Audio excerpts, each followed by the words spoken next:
This video is about making something that's similar to a cast shadow. Now there's all different types of ways to be able to make cast shadows.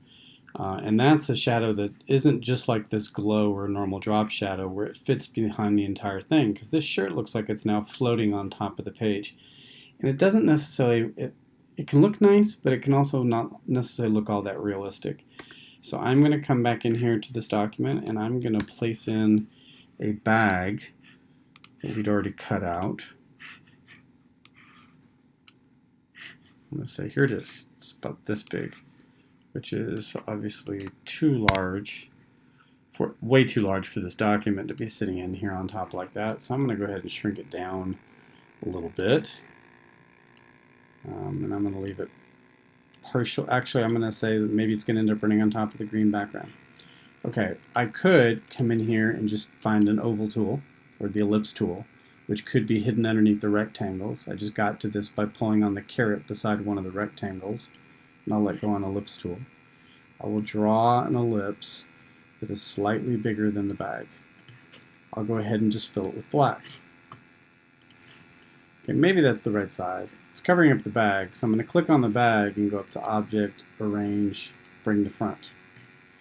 Now that I'm sitting here looking at this, I'm going to grab this shadow ring and put it down here like this. Now this doesn't look all this realistic, but again, a lot of times what I don't want to do is just make a typical drop shadow. It has its purpose, but that's what the drop shadow looks like the black bag is floating on top of the whole page, which can sometimes have an awkward kind of an angle to it.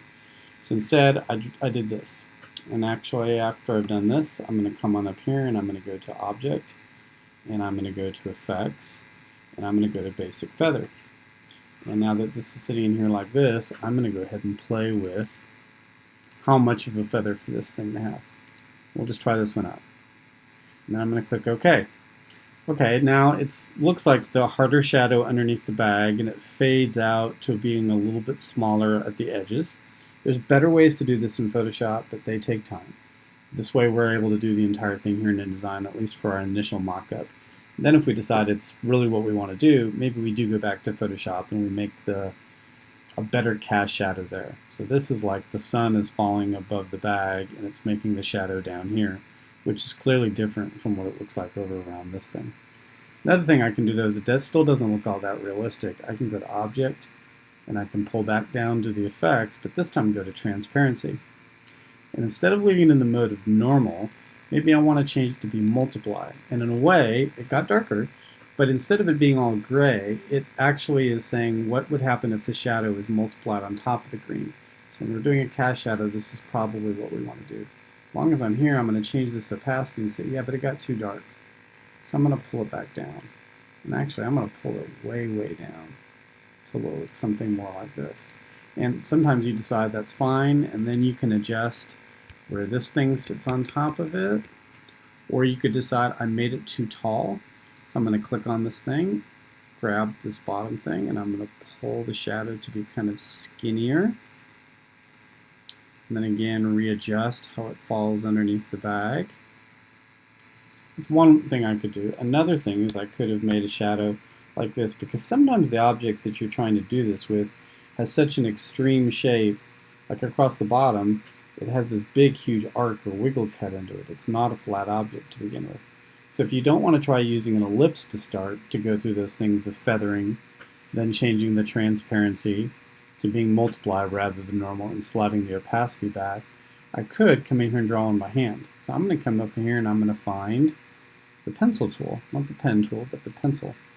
And I'm going to draw an arc, and I'm going to kind of mimic that this thing is not perfectly shaped by drawing something that kind of looks like this. Again, I'm going to fill it with black. I'm going to do my same steps that I did last time. I'm going to go to Object, Effect, Basic Feather. I'm going to increase the size of this. I'm going to click OK. I'm going to come back, Object, Effects, Transparency. I'm going to probably move this to multiply. Then I'm going to make the opacity much lighter on this. And then ultimately, I need to be able to click back on the bag itself and go Object, Arrange, Bring to Front. And now I can play around here. Nope, too dark. Or it needs to be skinnier. And move this around. Ultimately, if I decide to do this and I like what it's doing on the page, I probably want to click on this, hold the shift button down, click on this. So now I've grabbed both of the parts and go Object, Group. So now it's one thing, so that I can see what it looks like if it's here, here, here, here, where it's doing the darkening on top of the brown color or whatever the case might be. So again, just a quick way to make a cast shadow, not a drop shadow, just using InDesign rather than probably taking the better route in Photoshop, which can be a lot more time consuming.